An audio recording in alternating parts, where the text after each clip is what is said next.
So part B, we have to calculate the area enclosed by C and L. So you have to identify the area. It hasn't shaded it in on the picture for you. The easiest way to see this is to draw a sketch of the curve and the line without the axes in place. And as soon as you do that, you can see that the area enclosed, they have to be referring to this bit of the area here. Okay, the only bit you could basically colour in without sort of having your area going off forever. So that's what we're trying to find, this area here, the area enclosed by the curve and the line. So we know that intersection point is at -2, and we know that intersection is at 0. We can integrate the curve, and the equation of the curve is 2 minus 3x minus 2x squared.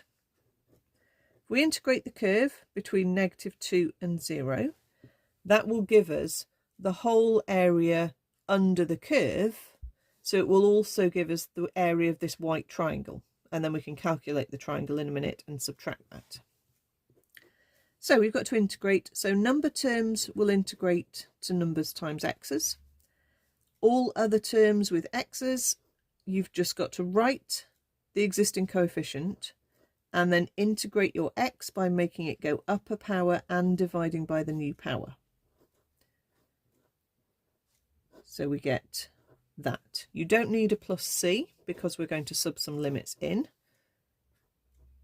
and we can't really tidy up any coefficients before we start, so we can just substitute the numbers in. So they need you to show substituting in the top limit, even though it's 0 on each term there, and then they need you to show substituting in the lower limit second and subtracting between them. So 2 lots of -2, take away 3/2 of -2 in a bracket squared, take away 2/3 of -2 in a bracket cubed.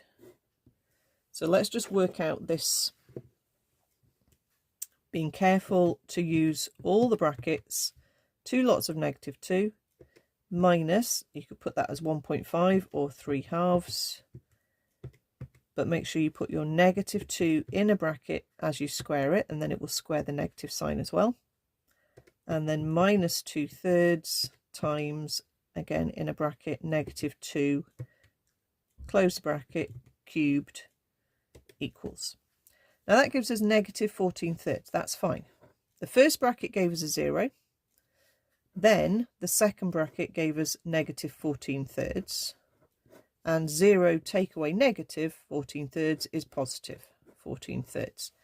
So that's the area going basically from the curve to there, from -2 across to 0. That's worked out all of that area.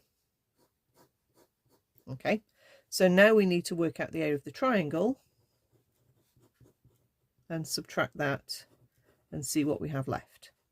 Sometimes the integration area question needs you to do an addition, and sometimes it needs you to do a subtraction. Maybe even both, you never know. They might devise something that needs 3 steps, okay, or 3 areas to be joined together. This is an area of a triangle, and we've got a right angle, so we can just use a half times base times height. We don't need to put the minuses in for the base, okay, because it's just 2 units along. And the height, remember, we worked out that coordinate as 2 as well, so that height is also 2. So a half times 2 times 2 is just 2. So therefore, we can work out 14/3, take away 2, which obviously we could do in our heads. Think of it as taking away 6/3, and you're left with 8/3 overall.